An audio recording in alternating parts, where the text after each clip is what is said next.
रुपालीताई चाकणकरांचा मला इतकं आनंद वाटतो, इतकं चांगलं वाटतं की ते स्वकर्तृत्वातून शून्यातून विश्व निर्माण केलंय. बाप जाण्याच्या वर्षावर नाही आहे. काही लोक बाप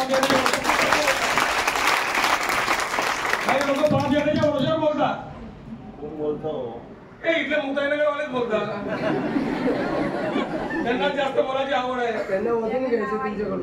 ऐकून घ्यायचे ना, पूर्ण नाव सांगू तर देखील ऐकून मी नाव घेणार. मी शून्यातून भारतीय विद्यार्थी सेना शिवसेना 15 वर्ष तालुका, 10 वर्ष तालुका प्रमुख, 16 वर्ष जिल्हा प्रमुख अशा पद्धतीत आलेलो आहे. कार्यकर्ता दशेपासून आलोय. कार्यकर्ता दशा पाहिली आहे.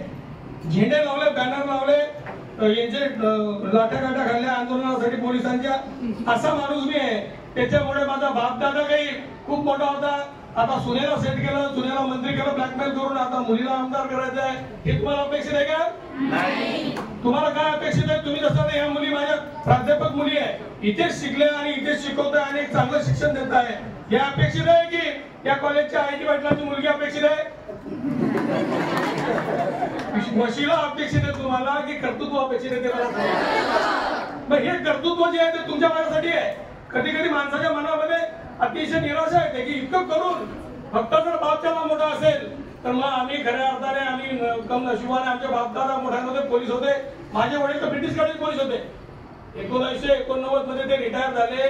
त्यांना 2200 रुपये पगार होता आणि 300 रुपये पेन्शन होती. अशा परिस्थितीत आम्ही जगलोय. त्याही परिस्थितीत आम्ही पुढे गेलोय किंवा तुम्ही त्या परिस्थितीत पुढे जातोय.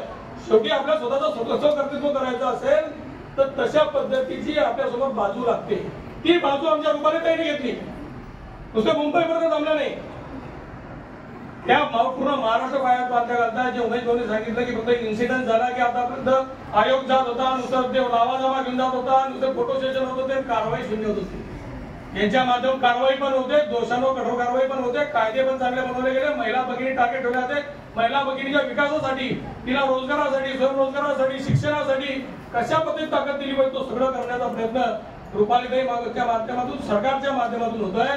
मला असं वाटतं की आपण सगळ्या भगिनी ज्या अहिल्यादेवी होळकरांच्या मुली आहे, ज्या माझ्या राणी लक्ष्मीबाईंच्या मुली आहे, ज्या सावित्रीबाईंच्या मुली आहे, त्या रुपालीताई चाकणकरांचं कुठेतरी धडा घेतील मला असं वाटतं. आणि